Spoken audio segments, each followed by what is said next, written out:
Aunay-sur-Odon est une commune du Calvados, située dans le Pré-Bocage. Avant la guerre, elle comptait 2 écoles, une école de filles et une école de garçons. Après sa destruction par les bombardements alliés, car c'était un nœud de communication, la ville a été reconstruite, presque à l'identique car les écoles se faisaient maintenant face, séparées par un muret au milieu de la cour.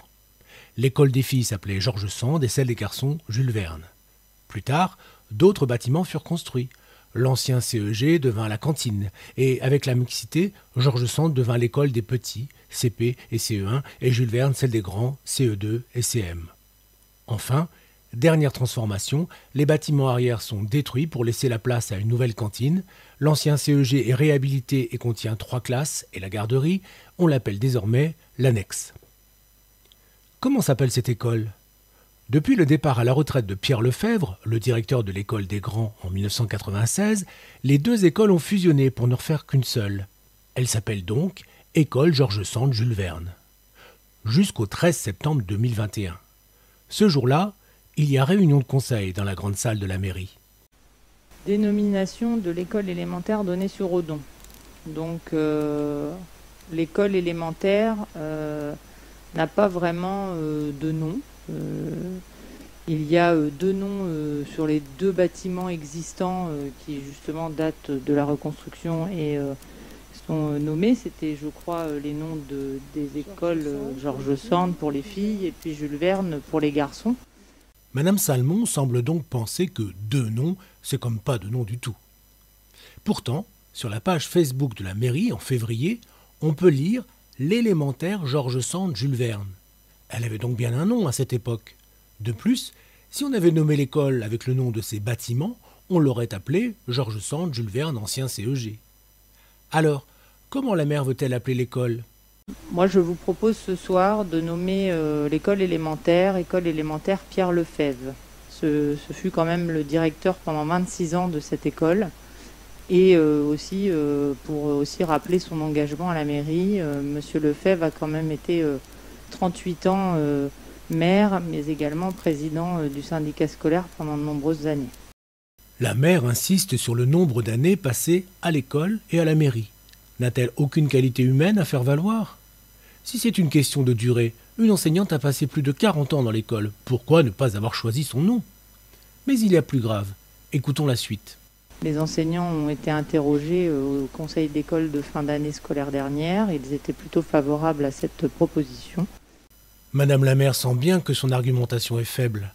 Alors la voilà obligée de mentir, ce qu'elle reconnaîtra, ou presque, lors du conseil de novembre. En effet, j'ai eu cette discussion avec l'équipe enseignante et les parents d'élèves lors du dernier conseil d'école.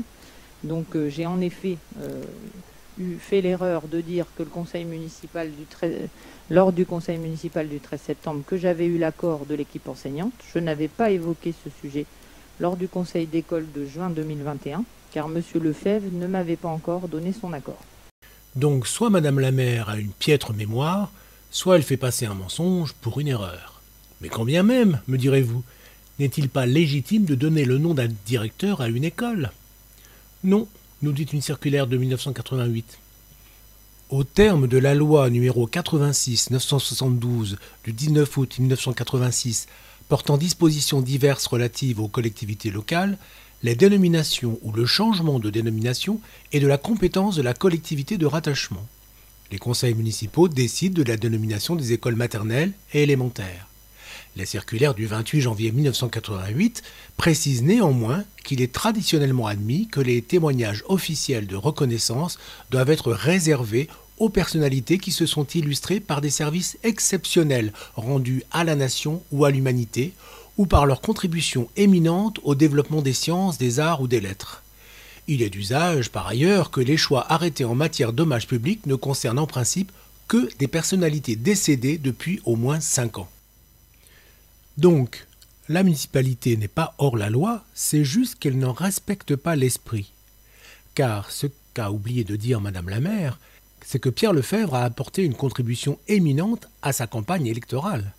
Mais elle a surtout oublié de préciser que quelques semaines avant la pose de la plaque, elle a appris d'un ancien élève que ce qu'avait d'exceptionnel l'ancien directeur, c'est sa violence. Une violence avérée par de nombreux témoignages. attestés sur l'honneur. Didier explique par exemple qu'en plus des craies et des tampons effaceurs lancés dans la classe, Pierre Lefebvre tirait fortement les oreilles. Didier se souvient encore de la sensation du sang qui lui coule dans le cou après que son instituteur lui ait fait saigner l'oreille.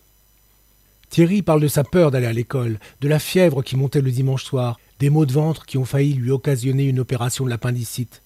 Sa maman l'a heureusement emmené chez un pédiatre qui a diagnostiqué une phobie scolaire. Bruno n'a pas eu cette chance car lui a été opéré, pour rien d'après le chirurgien.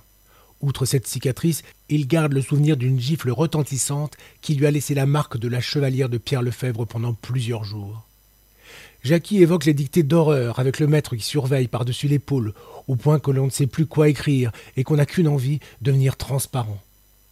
Christian, lui, n'a pas été assez transparent puisque son maître l'a arraché de sa place et jeté la tête contre le tableau, au point qu'il en est resté étourdi. Isabelle se souvient de ce moment qui l'a fortement marqué. Anne-Sophie se rappelle cet élève qui ne comprenait pas l'exercice et que Pierre Lefebvre a attrapé par le cou pour lui cogner la tête contre le tableau. Elle a pleuré lorsqu'elle a appris qu'elle ferait une deuxième année avec le même instituteur. Philippe, lui, adorait jouer au foot dans la cour, mais il a encore de la peine pour cet élève qui tournait autour des joueurs, sa dictée maculée de rouge accrochée dans le dos. Daniel, quant à lui, se souvient d'un élève soulevé par les oreilles devant les autres élèves terrorisés. Est-il besoin d'en rajouter ? Ces témoignages, tous les conseillers municipaux les ont eus en leur possession, peu après la pose de la plaque. Ont-ils manifesté le moindre regret d'avoir pris cette décision ? Pas jusqu'à ce jour. Ils ne sont pourtant pas très fiers d'eux, car cette municipalité, qui communique beaucoup sur les réseaux sociaux, est curieusement silencieuse quand il s'agit d'évoquer la pose de la plaque. Pas un mot sur Facebook, où le nom de Pierre Lefebvre n'est pas évoqué. Pire, aucune publication sur Twitter pour le jour considéré. Ceci dit, quand on lit les déclarations de la mère dans la presse, où elle fait passer les témoins pour des menteurs, on peut préférer la discrétion. Alors, si vous pensez que notre combat est important, soutenez-nous sur change.org en signant notre pétition.